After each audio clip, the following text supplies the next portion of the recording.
सभी मित्रों को जय श्री राम, जय जय हनुमान।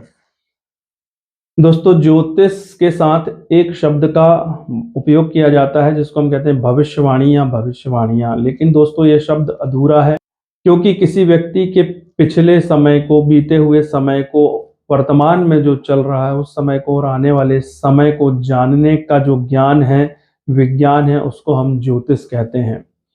तो इसके लिए जो सही शब्द है वो काल गणना होना चाहिए।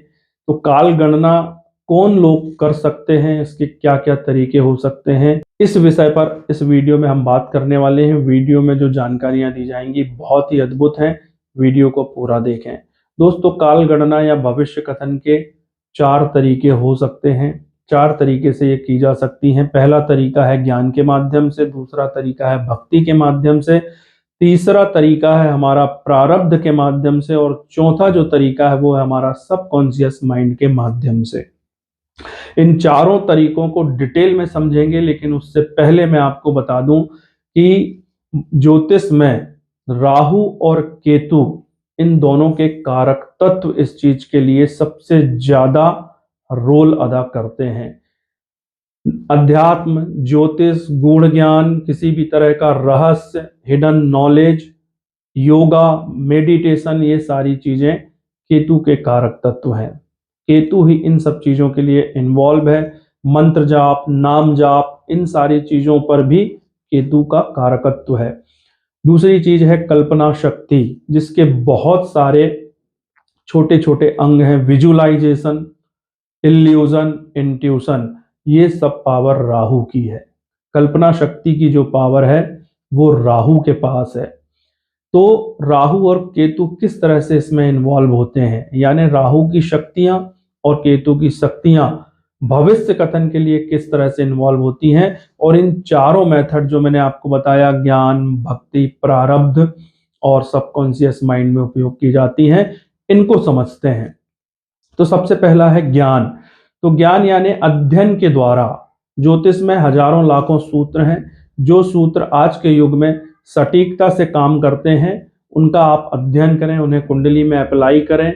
ये सब चीजें आपको सीखने से आएंगी, पढ़ने से आएंगी, प्रैक्टिस करने से आएंगी, जिसका माध्यम है ज्ञान। तो ज्ञान लेकर आप ज्योतिष का अध्ययन और अभ्यास करके काल गणना कर सकते हैं। किसी भी व्यक्ति का बीता हुआ, वर्तमान में क्या चल रहा है और आने वाले समय में क्या हो सकता है, इन चीजों को आप जान सकते हैं। ये दोस्तों एक विद्या बहुत अच्छी विद्या है, क्योंकि ये फार्मूलों और गणित पर आधारित है, तो ये फेल नहीं होती है। इस पर आज जितना ज्यादा आप अभ्यास करेंगे उतने इसके माहिर होते जाएंगे।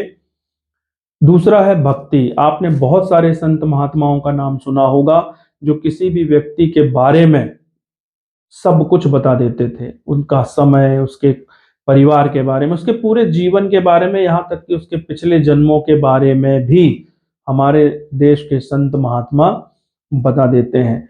दोस्तों, आपने नाम सुना होगा रामकृष्ण परमहंस जी का। रामकृष्ण परमहंस जी ने भी कल्पना शक्ति का उपयोग किया था। वे दरअसल परमहंस नहीं थे, बल्कि माँ काली के साथ लीलाओं में बंधे हुए थे। फिर उनके गुरु तोतापुरी जी ने कल्पना शक्ति के माध्यम से उनको माँ काली के बंधन से मुक्त किया था। फिर रामकृष्ण रामकृष्ण नहीं हुए, बल्कि रामकृष्ण परमहंस हो गए थे। दरअसल उन्होंने रामकृष्ण परमहंस जी को एक उपाय दिया था कि आप कल्पना शक्ति में जब आप ध्यान में डूबें, तो अपनी कल्पना में जब आप माता के साथ लीलाएं करते हैं, तो उसी कल्पना शक्ति का उपयोग करके आप कल्पना से ही तलवार उत्पन्न करें और माँ काली का गला काट दें। तब आप माँ काली की लीलाओं से मुक्त होंगे, क्योंकि इस जीवन में आपको अभी बहुत सारे काम करने हैं। तो यही रामकृष्ण परमहंस जी ने किया था। दोस्तों, इसी तरह से हम बात करें बाबा नीम करोरी की, जिनको हम नीम करोरी बाबा भी कह देते हैं, कुछ लोग नीम करौली कह देते हैं। कैंची धाम उनका आश्रम है, जहाँ पर ये माना जाता है कि आज भी सूक्ष्म रूप में वो उपस्थित हैं। वैसे तो बाबा नीम करोरी को हनुमान जी का अवतार माना जाता है, क्योंकि हनुमान जी हर जगह सर्वत्र विराजमान हैं, सर्वत्र उपलब्ध हैं। तो हम यही कह सकते हैं कि बाबा नीम करोरी भी हर जगह विद्यमान हैं। बाबा नीम करोरी के बारे में भी बहुत अद्भुत अद्भुत कथाएं हैं कि उन्होंने अपने भक्तों को किस तरह से भविष्य कथन किया, उनके जीवन को किस तरह से संवारा।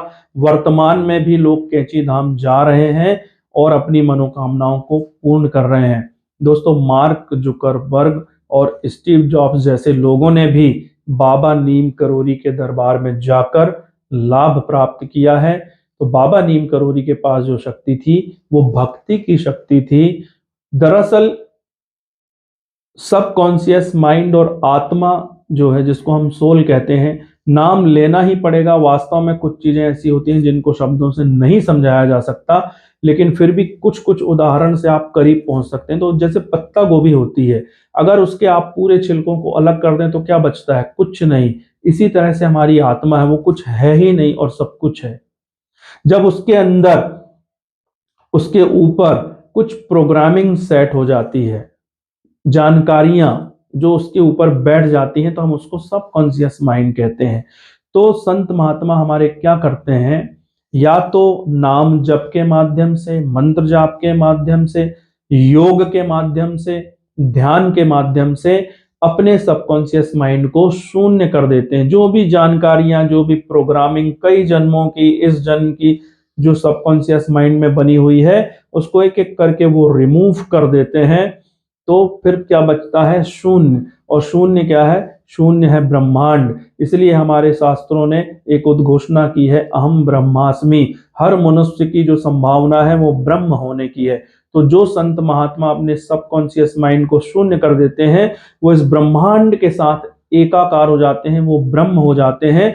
इसलिए उन्हें किसी भी व्यक्ति के बारे में, उसके जीवन के बारे में, उसके पूर्व जन्मों के बारे में, उसके सामने आते ही या उसका नाम लेते ही सब कुछ पता चल जाता है।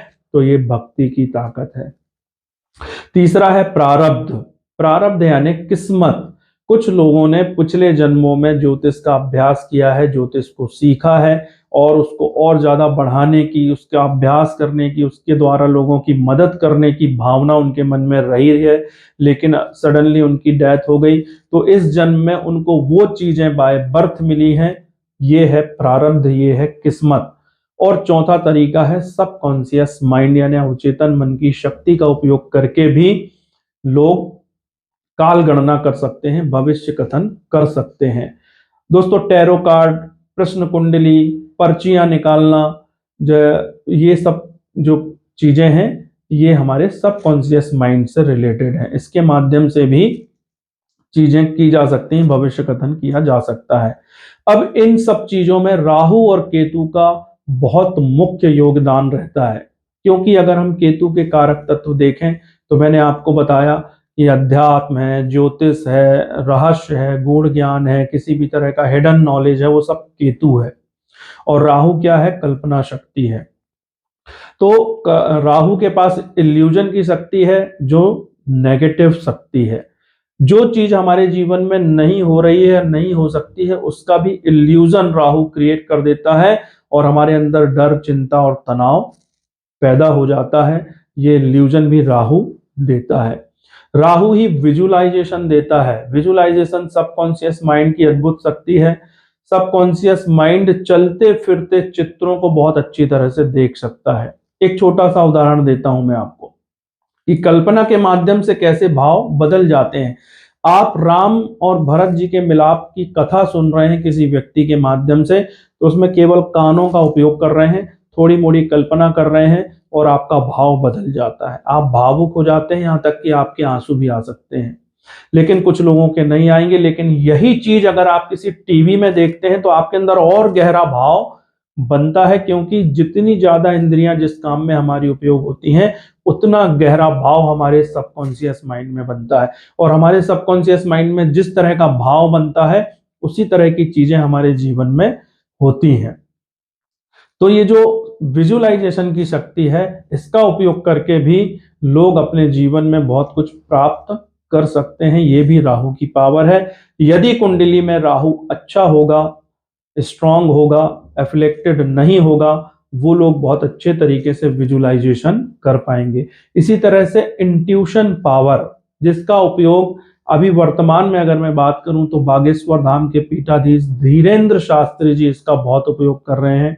जब कोई व्यक्ति उनके दरबार में जाता है तो उसका नाम लिख देते हैं, उसके परिवार के सदस्यों का नाम लिख देते हैं, समस्या लिख देते हैं और समाधान भी लिख देते हैं।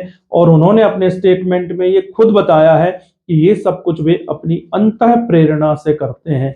इंट्यूशन को ही अंतः प्रेरणा कहा जाता है। ये कई माध्यमों से होती है, तत्काल भी होती है, कुछ लोगों को स्वप्न के माध्यम से होती है, कुछ लोगों को कुदरत की चीजों के माध्यम से, पशु पक्षियों के माध्यम से, वृक्षों के माध्यम से भी होती है। शकुन और अपशकुन का विज्ञान भी सबकॉन्शियस माइंड से रिलेटेड है, राहु और केतु से रिलेटेड है।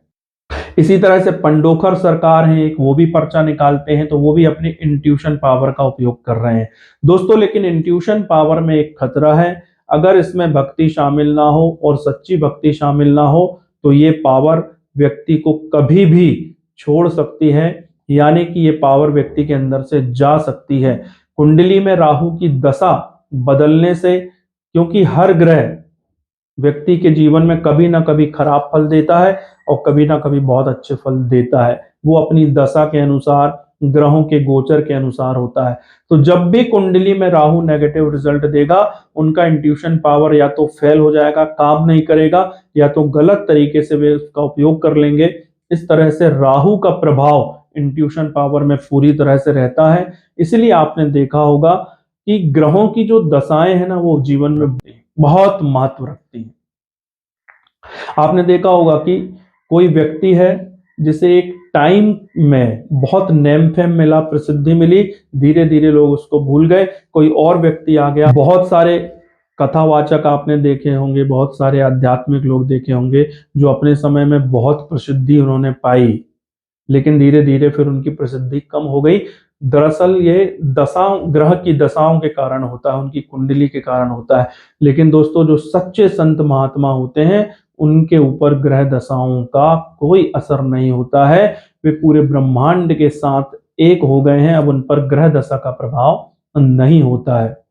तो दोस्तों ये वीडियो जो था ये केवल जानकारी देने के लिए था, क्योंकि इस तरह की जानकारी हर एक व्यक्ति को होना जरूरी है, ताकि हम धर्म, अध्यात्म, ज्योतिष, अवचेतन मन, इन सारी चीजों के लॉजिक समझ सकें, इन सब चीजों का विज्ञान समझ सकें। और हमारे चैनल में इसी तरह की चीजें, इसी तरह की नॉलेज हम आपको दे रहे हैं। तो अभी तक अगर आपने हमारे चैनल को सब्सक्राइब नहीं किया है तो जल्दी से सब्सक्राइब कर लें। वीडियो अच्छे लगते हैं तो लोगों में शेयर करें, लाइक करें।